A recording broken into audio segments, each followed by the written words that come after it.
Welcome to the HRLocker podcast, the show that brings you the latest news and insights from the best HR professionals. On today's show, we have Rosanne Edger from Edger HR Consulting. Rosanne is a HR professional with over 15 years' experience in HR and has a proven track record in delivering HR support, advice, management coaching, and strategy setting. With the latest release of the updated Work Safety Protocol document from the government, Crystel chats with Rosanne about the considerations employers should be thinking about if they were returning people to the office, what companies need to think about when preparing a flexible working policy, and the importance of involving your employees by getting feedback before making changes to your policies and handbooks. Crystel also asks Rosanne if the role of HR has changed over the last 18 months and how HR affects the bottom line through successful people strategies.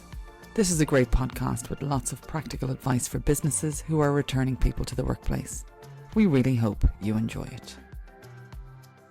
We're going to be focusing on the phased reopening of the workplace, and Rosanne is going to go through some of the changes and anything that companies should actually be considering over the next few weeks and kind of imminently as well in regards to some of the work safety protocol or any flexible working, things like that. So Rosanne, we're delighted to have you with us today. Thank you so much, Crystel. Could you introduce yourself to the guys and let you know what your background is? Absolutely. I am a HR consultant. I work for myself and the company name is Edger HR Consulting.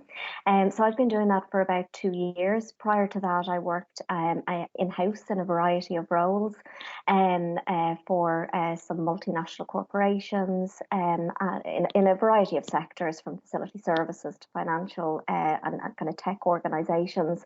And I suppose since I kind of started as a HR consultant, I'm supporting more SME organisations, in a variety of their HR activities, whether that be from recruitment to policy development, contractual changes, obviously legal updates. I've supported a number of companies kind of through kind of COVID lockdowns and what they've needed to do from a work safely protocol perspective over the course of the last 18, 20 months. It's an array of issues. So Monday marked the beginning of the phased reopening of the physical office. So that's really been a huge focus for companies over the last week. And we know that, I suppose, the world of work has changed somewhat, and that some people have changed from actually having a full-time office to maybe having some kind of flexible working arrangements that may include working from home or even just that flexible working arrangement in place. What do you think are the main areas that companies should be focusing on when returning to the workplace?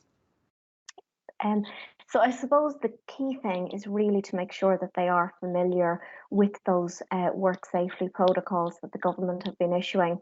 The government have been issuing a variety of them over the course of the pandemic, kind of starting I think in May 2020, and the most recent one was launched or published I should say on the 16th of September. So the key thing is to make sure that people and organisations are very familiar with everything that need to be doing that's contained within that. And it's a great step-by-step guide. It's broken down into a variety of sections. But really, I suppose, in summary, businesses need to have a business response plan if they don't have one already. If they do, they need to be reviewing it and updating it in accordance to sort of where we are now. Organisations need to have their lead worker representative appointed, and I suppose really as part of that, you need to consider, having additional lead worker representatives in place where you have greater numbers of employees, or where you have, a number of work locations, or a variety of shift patterns within your business. Obviously, organisations need to have their management response team in place, so those who are kind of in charge, and they're kind of getting together to make decisions, communicate, take feedback, and make sure that whatever controls are being implemented within the business, that it's the right controls in the right way and communicated in the right way.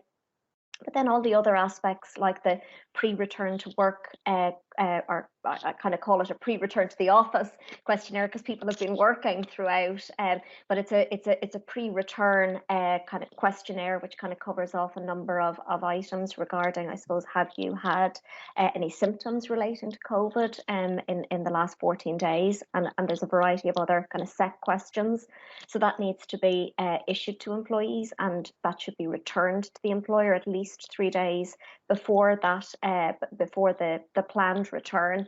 And then employers need to be sort of scheduling in induction training, making sure that their employees are very familiar with the symptoms of COVID-19, of how they can manage that, and all of those kind of preventative measures that we've all become very familiar with, but again, we need to make sure that everybody is familiar and that we're all reminded of those. So the hand washing, how to put on and take off a mask, and all the items around sort of physical distancing and things like that. But they, I suppose, would be sort of those kind of main things, in terms of making sure that you've planned for those and that they are kind of up to date and ready for people coming back into the office.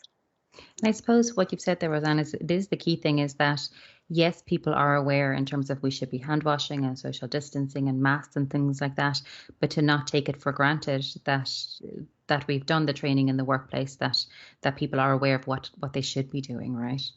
Absolutely. We do have through the protocol, we do have an obligation to make sure people have that induction when they're coming back.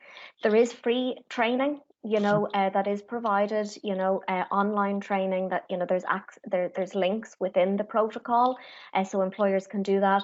But on top of what's within the free training, it is a really good idea to cover off those control measures that you as a business have implemented. And I can cover off, kind of some of what they may be, but in terms of that, it's very important that the employer is communicating what who the COVID response management team is, what the control measures are, and what you as a business, the specific things, that you've risk assessed and are important to you and your employees in terms of sort of preventing the spread of COVID-19. The work safety protocol has been updated with some minor changes to address the new symptoms associated with the Delta variant. I think is the key document that employers should be making themselves aware of, especially during the reopening of the workplace. So that work safety protocol is just so important. What are the key changes to the work safety protocol? The key change for me, looking through it, is that there's this guidance document that has been issued by LEF, which is the advisory committee. So effectively, it addresses, under what circumstances and how people are coming back through this phased easing of restrictions, so this 20th of September mark, and then for us to be planning towards the lifting of restrictions, or the lift of the requirement for people to be working from home from the 22nd of October. So that guidance has been inserted into the protocol. We can have people back in the office, but the reason there has to be a reason. So that might be to provide training. It might be to have people who were hired during these restrictions that have never worked in an office together. It might be to start reintroducing people back into the office, back into teams, but in very controlled and measured ways. So it's very much around, the language that's used is that people are coming back to the office for business requirements, but that this needs to be on a phased and staggered basis. So it's very much, yes, bring people back, but think about it, do it thoughtfully, slowly and cautiously, so thinking about things like, should I be requiring everybody to be in at 9 o'clock like I used to do? It's really about kind of just doing so cautiously, thinking about the attendance, I suppose maybe doing it slowly but surely, thinking about, can I have reduced numbers in, and then maybe look at increasing those numbers, week on week and so on. But again, I suppose this is going to feed into how are you bringing people back, and are you doing so on a flexible basis? Have you already made those decisions, in terms of whether you're going to offer flexible working, hybrid working, and as part of that, that remote working, or are you not doing so, and you're requiring everybody back in. And I think that the key thing that I'm getting, Rosanne, is that work safety protocol right now is the guidance for employers when bringing people back to the workplace, right? So that in terms of updates or what companies should be doing, that's the bedrock at the moment. So, Rosanne, one of the things that we've seen is with the advent of remote working during the pandemic, it's led to a lot of people, I suppose, reevaluating how they work and when they work. And with that, we've seen the rise of remote working, but we've also seen a huge rise in the flexible working as well. So people aren't working that 9 to half 5, and maybe, we're looking at now remote working, and we're looking at hybrid working, we're looking at flexible working. So there's a lot for companies to consider. But with this next stage of restrictions lifting, and employers, I suppose I think a lot of employers will see a rise in flexible working requests. What should companies consider when implementing a flexible working policy? When you're thinking about policy, I think it's about thinking about who does it apply to? Does it apply to everybody within your organization, or is it role specific? Does it apply to everybody from day one of employment? Do they need to maybe have passed probation?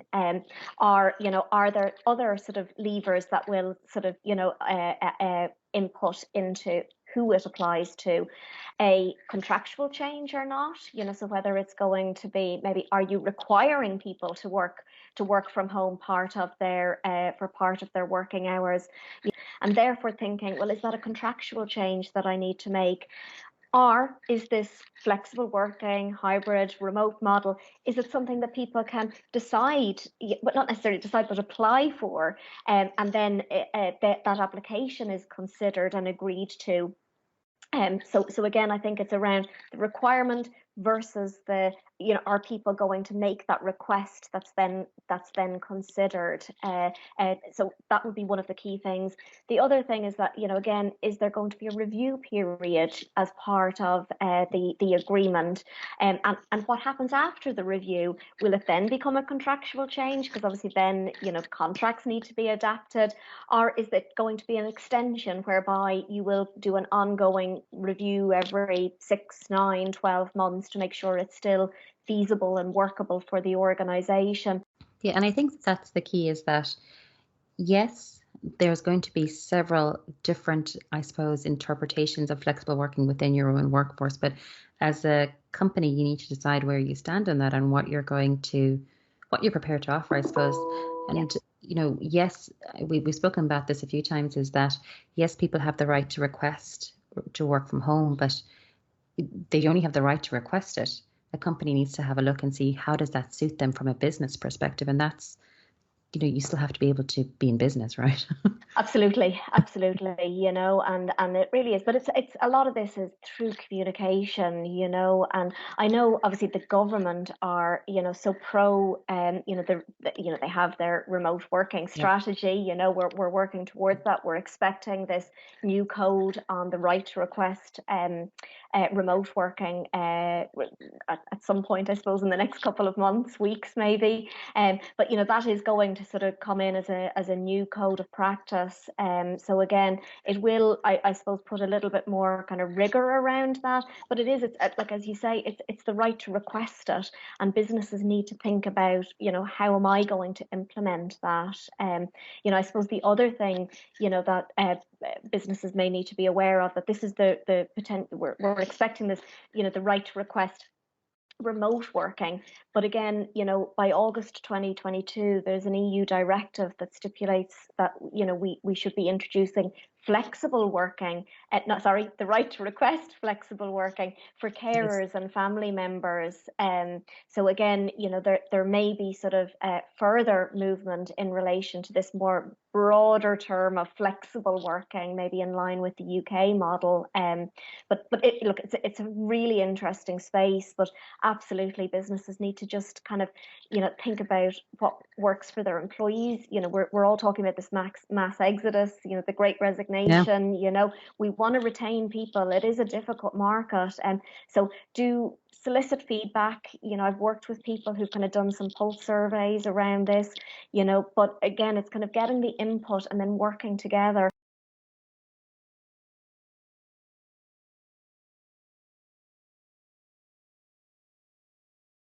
to me, the key is discussing, communicating, and then implementing a policy, you know, with some of those kind of key considerations that I had touched on.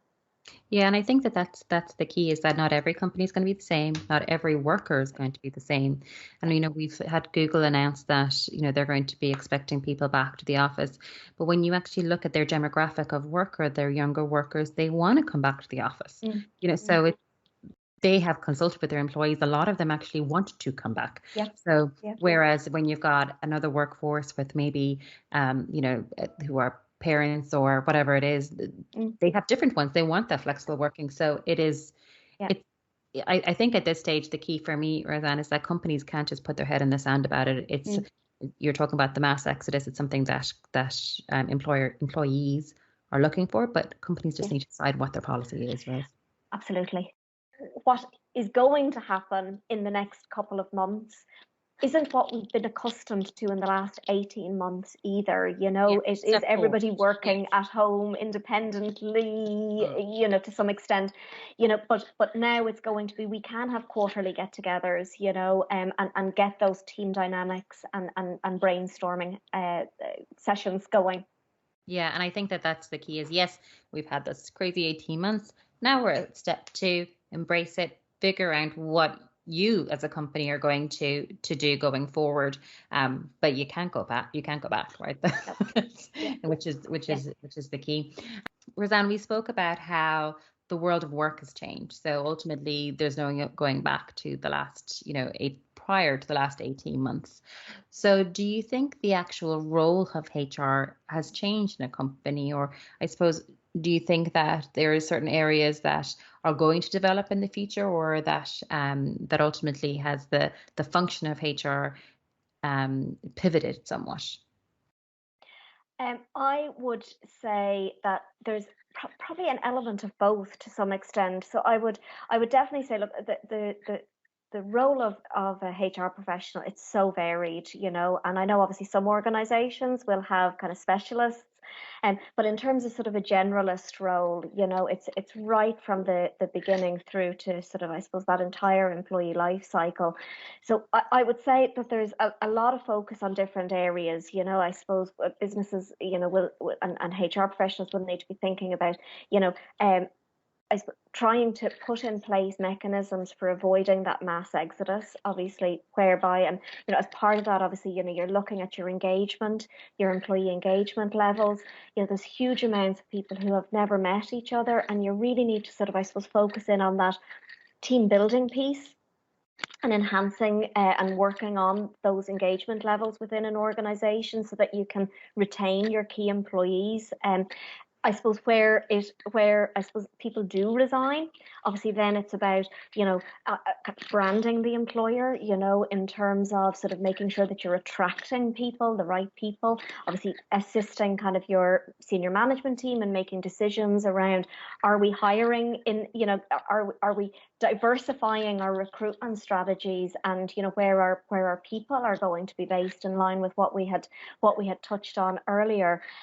But then a lot is going to, you know, a lot of the focus over the next couple of months really is going to be about getting people back and getting them back safely, doing so cautiously, kind of small baby steps, you know, I think, you know, in terms of sort of bedding, you know, those things back in. But there will be a lot of kind of thought-provoking conversations, and, you know, so much is going to be around further enhancing what we probably have been doing as professionals in the last 18 months, whereby, you know, managers have needed to have been coached. You know, we need to think about the productivity differently, which we had touched on earlier. It's not input driven, it's output driven, you know, and really thinking about things differently and working with managers, because it's a difficult one to accommodate, you know, and I suppose kind of get your head around, you know, and we haven't necessarily done it like that previously, so I think that you know, kind of, I suppose, focusing in on coaching our management teams is going to be a big one as well. Yeah, and I would definitely agree. I think that, yes, we have this focus right now on the health and safety side of it and making sure we have this return to work. But on the other side is, which you touched on, there's this mass exodus, or the great resignation whatever coin of phrase people are using at the moment. So, we also have to be concentrating on the employer branding side of things, because we're living in a world where people have had a bad experience and it goes on Twitter or Glassdoor or whatever it is. So that's important from a HR perspective. So I do feel that this period that we're in, it is a chance for HR people, professionals, to really kind of embrace that we're not just admin people. We actually have a business function and can affect the bottom line, right?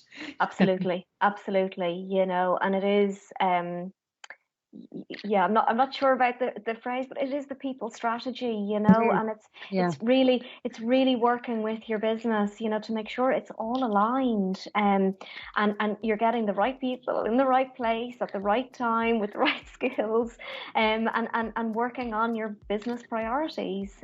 So that is what it's all about, and yes, there's an admin aspect to that, but there's much more. Yeah, and like you said there, it is that you're aligned with what the strategy is. If you need to be hiring developers, for example, in 4 months' time, you need to know the strategy now, because you're going to be working 4 months to get those people. Yes. I can hear a lot of HR people saying, that happens to me every day. People are like, I need 5 people next week. That's not really how it works. Exactly. So it was lovely speaking to you, Rosanne. What is the best way for our listeners to get in contact with you? Probably via LinkedIn, but obviously, so my profile is there, Rosanne Edger, via LinkedIn.